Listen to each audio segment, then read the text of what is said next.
Namaste, welcome to Inside Bharat, deep dives into India's identity and diversity. आज हम चर्चा करेंगे नागालैंड। नागालैंड, हाँ, पूर्वोत्तर भारत का एक कह सकते हैं बहुत ही दिलचस्प राज्य है।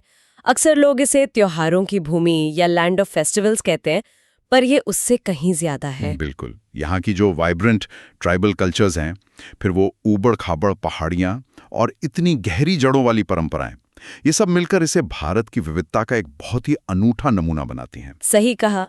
और यहाँ कई सारी नागा जनजातियां हैं, मतलब दर्जनों। हर किसी की अपनी अलग भाषा, अपने रीति रिवाज, पहनावा, सब कुछ अलग। हाँ, तो आज की बातचीत में हम शायद इसी पर थोड़ा गौर कर सकते हैं कि कैसे ये राज्य अपनी इतनी मजबूत स्वदेशी पहचान और जो आज के दौर का विकास है, उसके बीच एक तरह का बैलेंस बनाने की कोशिश कर रहा है। बिल्कुल, ये एक बहुत ही कोर सवाल है ना। नागालैंड की कहानी असल में इसी संतुलन की तलाश की कहानी है। अगर हम थोड़ा इतिहास में झांकें, हाँ, बताइए। तो नागा जनजातियां यहाँ मतलब सदियों से हैं। जो हमारा लिखा हुआ इतिहास है, उससे भी पहले से उनका समाज हमेशा से काफी ऑटोनमस, मतलब स्वायत्त रहा है। हाँ, मैंने भी पढ़ा था कि पुराने जमाने में उन्हें काफी बहादुर योद्धा माना जाता था और हेड हंटिंग जैसी प्रैक्टिसेस भी थीं, है ना? हाँ, थी। और उनकी कोई सेंट्रलाइज पॉलिटिकल अथॉरिटी नहीं थी, जैसे कोई राजा या ऐसा कुछ। अच्छा, तो फिर सिस्टम कैसे चलता था? समाज ज्यादातर ऑटोनमस विलेज रिपब्लिक्स में बटा हुआ था।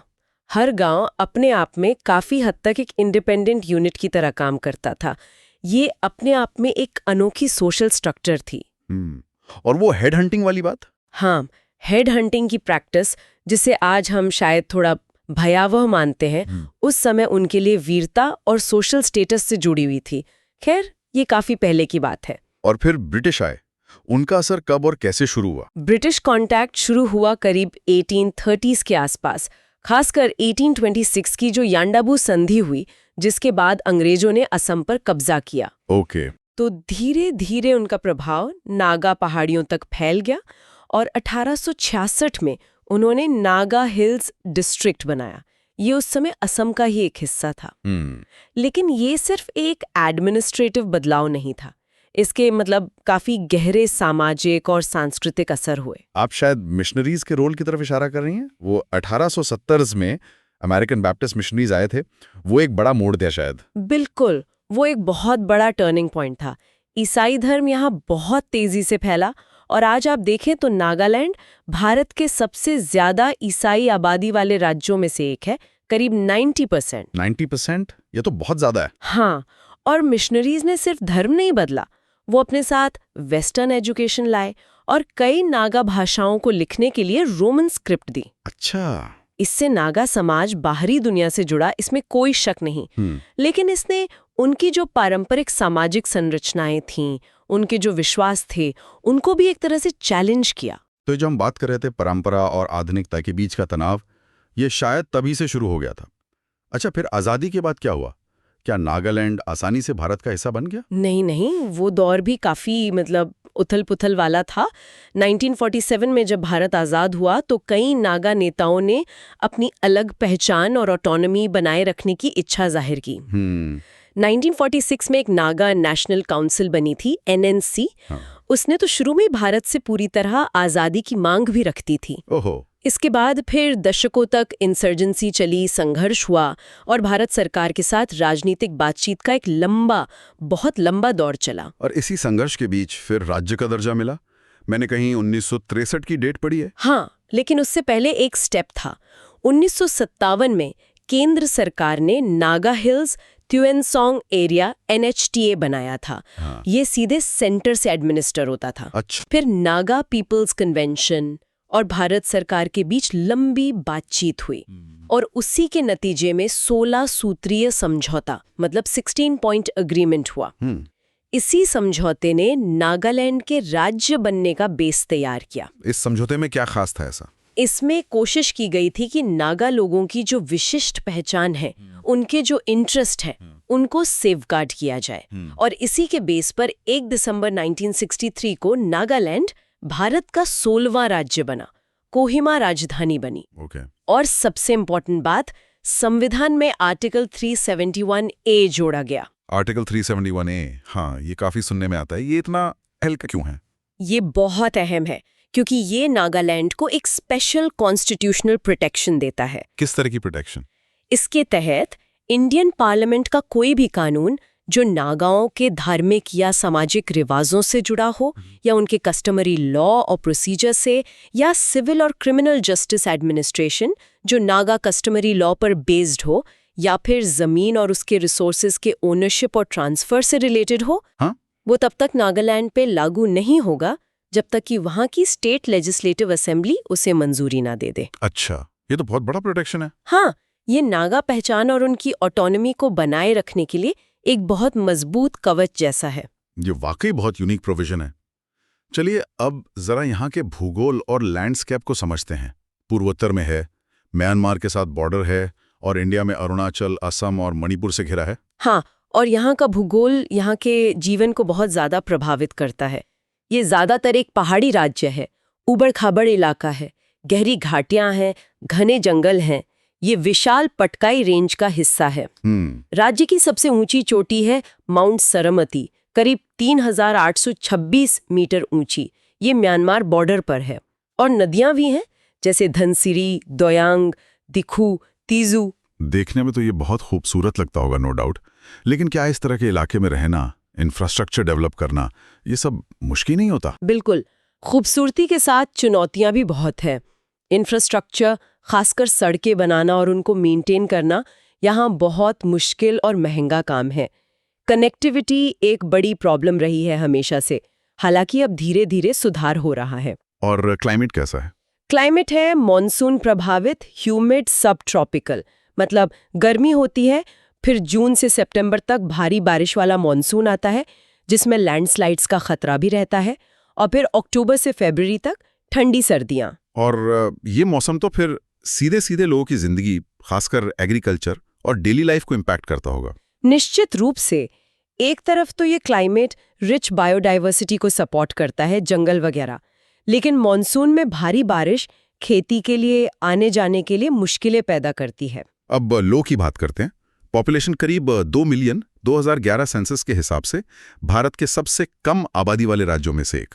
हाँ, पॉपुलेशन डेंसिटी भी काफी कम है, करीब 119 लोग प्रति वर्ग किलोमीटर। ज्यादातर आबादी रूरल है, गांव में रहती है, करीब 71%। लेकिन लिटरेसी रेट काफी इंप्रेसिव है ना, करीब 80%, जो नेशनल एवरेज से ज्यादा है। ये कैसे हुआ, खासकर इतने मुश्किल टेरेन के बावजूद? इसमें शायद वो जो ईसाई मिशनरियों ने शुरुआती दौर में शिक्षा पे जोर दिया, उसकी एक भूमिका रही है। नागा कम्युनिटीज ने एजुकेशन की इम्पोर्टेंस को जल्दी समझा। जहां तक पॉपुलेशन की बात है, यहाँ की सबसे बड़ी खासियत है इसकी tribal diversity. Officially 17 major tribes हैं। 17? कौन कौन सी है कुछ प्रमुख? जैसे अंगामी है जो कोहिमा के आसपास है और टेरेस्ट राइस कल्टीवेशन के लिए जाने जाते हैं। आओ है मोकोकोचुंग एरिया में, जो क्रिश्चियनिटी और एजुकेशन में काफी आगे रहे। सूमी है, जिन्हें सेमा भी कहते थे, जूने भोटो में। कोन्याक है मॉन डिस्ट्रिक्ट में, जो सबसे बड़ी जनजाति है और हिस्टोरिकली हेड हंटिंग से जुड़ी थी। फिर लोथा, चाखेसांग और भी कई हैं। और हर जनजाति की अपनी अलग बोली, अपने रीति रिवाज, अपनी पहचान। बिल्कुल, सब अलग। तो फिर इतनी सारी बोलियां हैं, तो आपस में बातचीत कैसे होती है? क्या कोई कॉमन लैंग्वेज है? हाँ, ये लिंग्विस्टिक डाइवर्सिटी तो कमाल की है। कोई एक सिंगल नागा भाषा नहीं है। ये सारी बोलियां चीन तिब्बती भाषा परिवार की तिब्बती बर्मन ब्रांच से जुड़ी हैं। तो कम्युनिकेशन के लिए एक लिंग्वा फ्रांका डेवलप हुई है, जिसे नागामीज या नागा पिडगिन कहते हैं। नागामीज? हाँ। ये कैसी भाषा है? ये असल में असमिया भाषा पर बेस्ड एक क्रियोल लैंग्वेज है, जिसमें दूसरी नागा भाषाओं और हिंदी, अंग्रेजी के भी शब्द मिल गए हैं। ये अलग अलग ट्राइब्स के बीच और बाहर के लोगों के साथ बातचीत में एक पुल का काम करती है। अच्छा, तो लोग मल्टीलिंगुअल होते होंगे, मतलब घर पे अपनी ट्राइबल लैंग्वेज, बाहर नागामीज और शायद ऑफिशियल कामों में इंग्लिश। बिल्कुल सही। अंग्रेजी स्टेट की ऑफिशियल लैंग्वेज है और एजुकेशन, एडमिनिस्ट्रेशन में काफ़ी यूज़ होती है। इसे अलग अलग ट्राइबल ग्रुप्स के बीच एक न्यूट्रल लैंग्वेज की तरह भी देखा जाता है। तो हाँ, ज़्यादातर पढ़े लिखे नागा कम से कम 3 भाषाएं जानते ही हैं। हमने धर्म की बात की थी कि क्रिश्चियनिटी मेजर रिलीजन है, करीब 90%। लेकिन क्या पुरानी मान्यताएं पूरी तरह खत्म हो गई या उनका कोई रूप अभी भी दिखता है? क्रिश्चियनिटी, खासकर बैप्टिस्ट सेक्ट, वो तो निश्चित रूप से डोमिनेंट है। लेकिन हाँ, कुछ कम्युनिटीज में, खासकर अंदरूनी इलाकों में, पुरानी एनिमिस्टिक मान्यताएं, मतलब प्रकृति और आत्माओं में विश्वास, वो ईसाई प्रथाओं के साथ मिली-जुली नजर आती हैं। अच्छा। इसे आप एक तरह की सिंक्रेटिक ट्रेडिशन कह सकती हैं। मतलब जहां पुरानी और नई धार्मिक मान्यताएं साथ साथ चलती हैं या घुल मिल जाती हैं। हिंदू और मुस्लिम आबादी भी है, लेकिन वो काफी कम है, 7-8% के आसपास। चलिए अब उस चीज पर आते हैं जिसके लिए नागालैंड सबसे ज्यादा जाना जाता है, इसके त्योहार। इसे लैंड ऑफ फेस्टिवल्स क्यों कहा जाता है भाई? क्योंकि यहाँ सचमुच पूरे साल त्योहारों का माहौल रहता है। हर ट्राइब के अपने एग्रीकल्चरल साइकिल, मौसम और इतिहास से जुड़े फेस्टिवल्स हैं, और वो उन्हें बड़े जोश और उत्साह से मनाते हैं। ये त्योहार सिर्फ जश्न मनाने के लिए नहीं होते, ये कम्युनिटी को जोड़ने का, अपनी संस्कृति को अगली पीढ़ी तक पहुंचाने का और प्रकृति के प्रति आभार जताने का तरीका भी है। और इन सब में सबसे फेमस शायद हॉर्नबिल फेस्टिवल है। हाँ, हॉर्नबिल फेस्टिवल अब नागालैंड की एक पहचान बन गया है। ये हर साल 1 से 10 दिसंबर तक होता है, कोहिमा के पास किसामा हेरिटेज विलेज में। 10 दिन? हाँ, 10 दिन। ये 2000 में शुरू हुआ था और असल में ये एक फेस्टिवल ऑफ फेस्टिवल्स है। मतलब नागालैंड की सभी मेजर ट्राइब्स यहाँ आकर अपनी संस्कृति का प्रदर्शन करती हैं। उनके पारंपरिक नाच गाने, खेल, हैंडीक्राफ्ट्स, खाना, सब कुछ एक ही जगह देखने को मिलता है। अच्छा, इसका नाम हॉर्नबिल पक्षी पर क्यों है? उसका क्या सिग्निफिकेंस है? हॉर्नबिल पक्षी नागा फोकलोर और कल्चर में बहुत महत्वपूर्ण माना जाता है। ये सुंदरता, वीरता और सोशल स्टेटस का प्रतीक है। उसके पंखों का इस्तेमाल पारंपरिक वेशभूषा में भी होता है। तो ये फेस्टिवल उसी पूजनीय पक्षी को एक तरह से डेडिकेटेड है। और ये अब एक बड़ा टूरिस्ट अट्रैक्शन भी बन गया? हाँ, बहुत बड़ा। इससे राज्य की इकोनॉमी को भी काफी बूस्ट मिलता है। हाल के वर्षों में तो जापान जैसे देश भी इसमें पार्टनर कंट्री के तौर पर शामिल हुए हैं। हॉर्नबिल के अलावा भी कुछ मेजर फेस्टिवल्स होंगे? हाँ, बिल्कुल।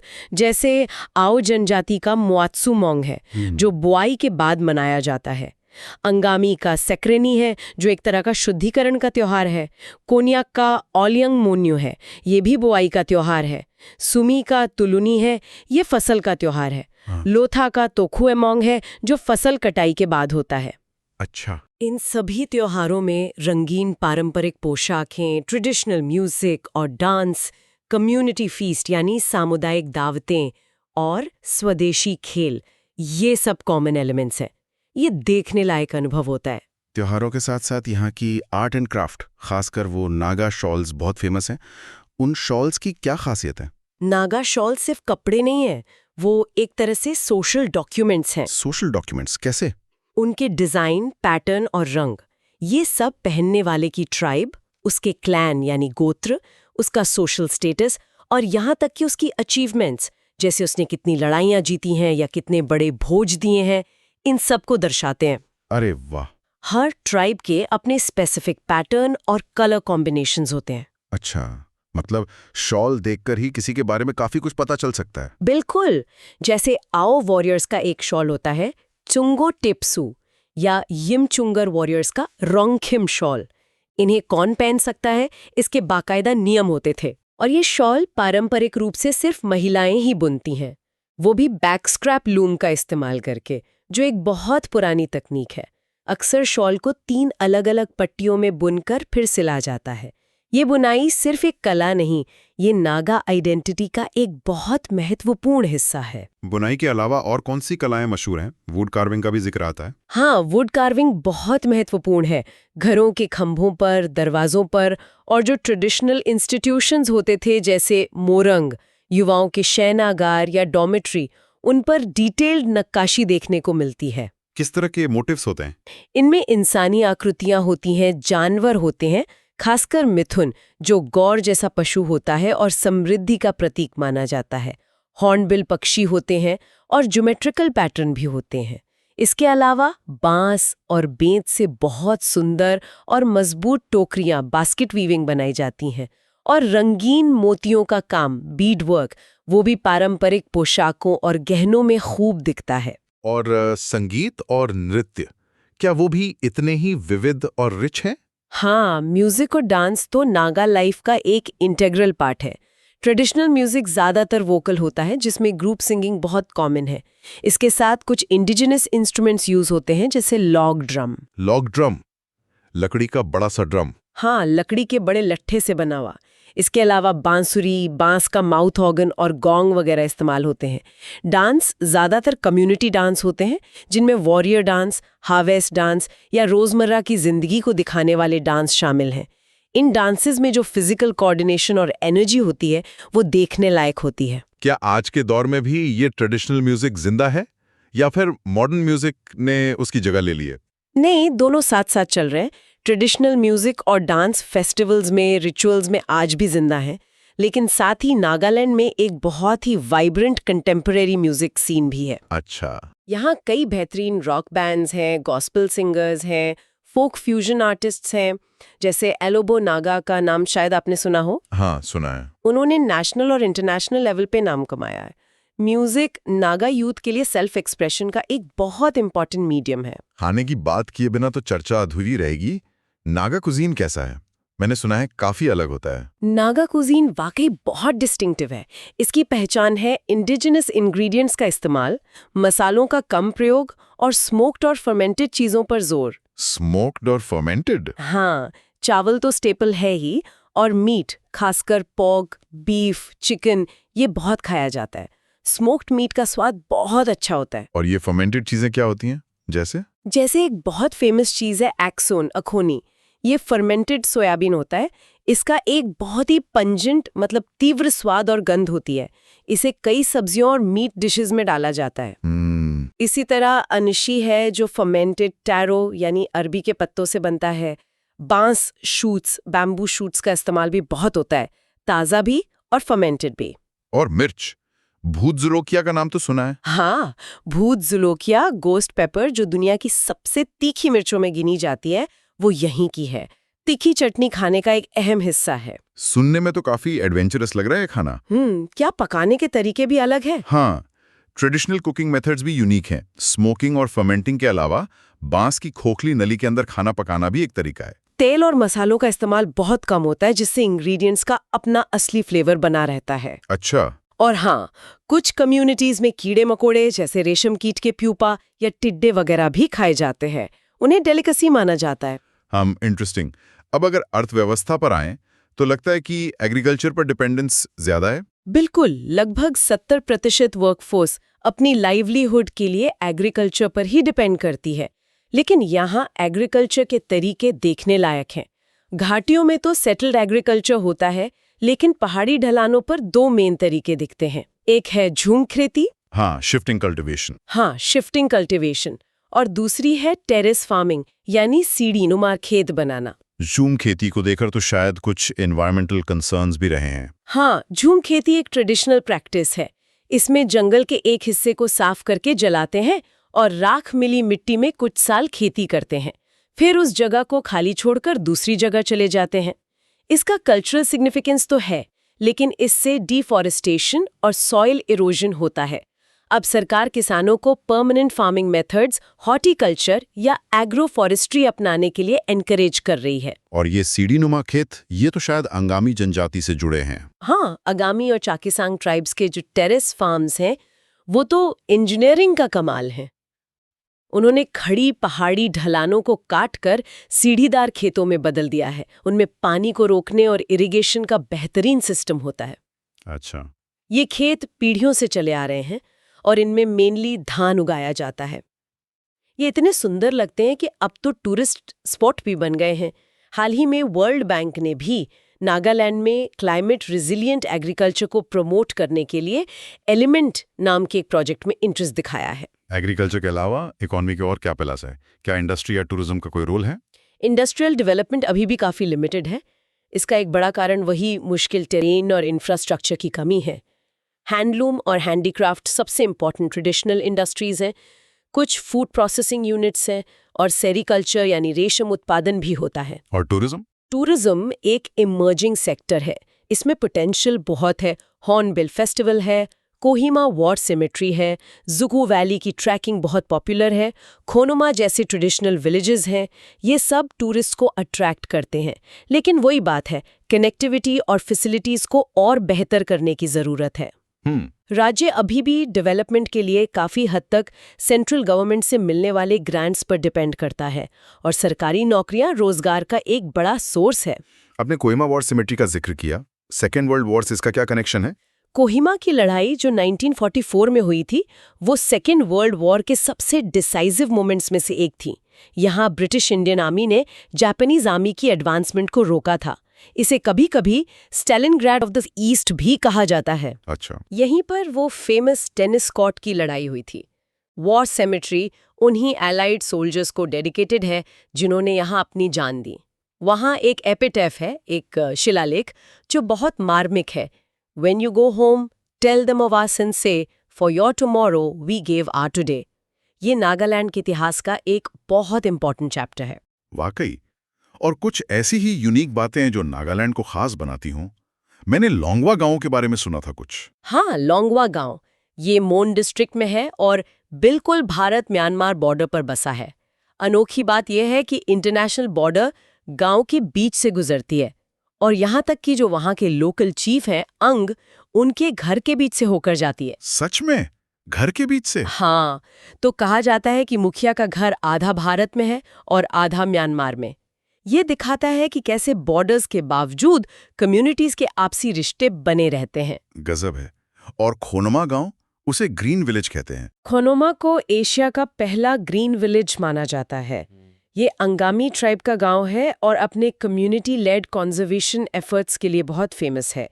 यहाँ के लोगों ने शिकार पर पूरी तरह बैन लगा दिया है और अपने जंगलों और वाइल्ड लाइफ को प्रोटेक्ट करते हैं। ये ट्रेडिशनल नॉलेज और मॉडर्न कंजर्वेशन का एक बेहतरीन मिक्स है। वाह। प्रकृति संरक्षण का एक और उदाहरण शायद वो अमूर फाल्कन वाला है। हाँ बिल्कुल, अमूर फाल्कन छोटे शिकारी पक्षी हैं। वो हर साल सर्दियों में साइबेरिया और नॉर्थ चाइना से साउथ अफ्रीका माइग्रेट करते हैं। अच्छा। रास्ते में वो लाखों की संख्या में नागालैंड के दोयांग रिजर्वॉयर के पास रुकते हैं। कुछ साल पहले तक इनका बहुत बड़े स्केल पे शिकार होता था, लेकिन फिर लोकल कम्युनिटीज, कंजर्वेशन ग्रुप्स और सरकार के एफर्ट्स से इन्हें बचा लिया गया। अब ये दुनिया की सबसे बड़ी फाल्कन माइग्रेशन साइट्स में से एक है और एक बहुत सक्सेसफुल कंजर्वेशन स्टोरी है। ये सब बातें नागालैंड की एक बिल्कुल अलग ही तस्वीर पेश करती हैं। अब अगर हम थोड़ा वर्तमान राजनीतिक परिदृश्य पर आएं, तो वो जो दशकों से नागा पीस प्रोसेस चल रहा है, उसका क्या स्टेटस है? नागा पीस प्रोसेस, हाँ, ये नागालैंड और आसपास के जो नागा इनहैबिटेड एरियाज हैं, उनके लिए सबसे महत्वपूर्ण और सबसे कॉम्प्लेक्स मुद्दा है। ये भारत सरकार और जो अलग अलग नागा नेशनलिस्ट ग्रुप्स हैं, खासकर NSCN, national socialist council of Nagaland के जो अलग अलग फैक्शंस हैं, उनके बीच दशकों से चल रही बातचीत है। 2015 में एक फ्रेमवर्क एग्रीमेंट भी साइन हुआ था शायद NSCIM के साथ। हाँ, 2015 में वो फ्रेमवर्क एग्रीमेंट साइन हुआ था, जिससे काफी उम्मीदें बंधी थीं। लगा था कि शायद अब फाइनल सॉल्यूशन करीब है। लेकिन फाइनल सॉल्यूशन अभी तक निकला नहीं है। क्या मेन दिक्कतें आ रही हैं? हाँ, फाइनल सॉल्यूशन अभी बाकी है। जो मेन कंटेंशियस इश्यूज हैं, वो है एक अलग नागा झंडे और संविधान, जिसे वो यहजाबो कहते हैं, की मांग, और दूसरा असम, मणिपुर, अरुणाचल प्रदेश में फैले हुए जितने भी नागा पॉपुलेटेड एरियाज हैं, उन सबको मिलाकर एक ग्रेटर नागालिम बनाने का विचार। ओके। भारत सरकार इन मांगों पर, खासकर जो सॉवरेनिटी से जुड़े सिंबल्स हैं और जो दूसरे राज्यों की टेरिटोरियल इंटेग्रिटी को इम्पैक्ट करने वाले मुद्दे हैं, उन पर सहमत नहीं है। इसके अलावा जो अलग अलग नागा ग्रुप्स हैं, उनके बीच भी आपसी मतभेद हैं। तो बातचीत जारी है, लेकिन रास्ता मुश्किल है। और इसी कॉन्टेक्स्ट में AFSPA यानी armed forces special powers act का मुद्दा भी जुड़ा हुआ है। हाँ, AFSPA नागालैंड के कई हिस्सों में दशकों से लागू रहा है। हालांकि हाल के कुछ सालों में कुछ एरियाज से हटाया भी गया है। ये कानून सिक्योरिटी फोर्सेस को डिस्टर्ब्ड एरियाज में स्पेशल पावर्स देता है। ह्यूमन राइट्स ऑर्गेनाइजेशन और बहुत से लोकल लोग इसे हटाने की मांग करते रहे हैं। उनका आरोप है कि इससे ह्यूमन राइट्स वायलेशंस होते हैं। दूसरी तरफ सिक्योरिटी फोर्सेस इसे इंसर्जेंसी से निपटने के लिए ज़रूरी मानती हैं।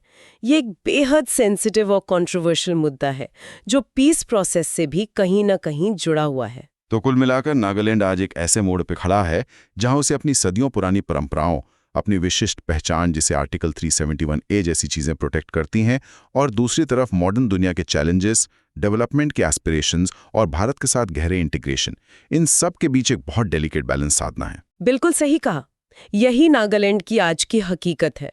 और सवाल यही है कि ये संतुलन कैसे सांधा जाएगा, कैसे नागा समाज अपनी जड़ों से जुड़े रहते हुए भविष्य की तरफ बढ़ेगा, कैसे वो अपनी इस यूनिक कल्चरल हेरिटेज को बचाते हुए इकोनॉमिक प्रॉस्पेरिटी और सस्टेनेबल पीस हासिल करेगा। ये सवाल सिर्फ नागालैंड के लिए नहीं, बल्कि शायद पूरे भारत की विविधता को समझने के लिए भी बहुत महत्वपूर्ण है। Okay, so we hope you liked today's discussion. For more such discussions, subscribe to our channel. धन्यवाद। जय हिंद।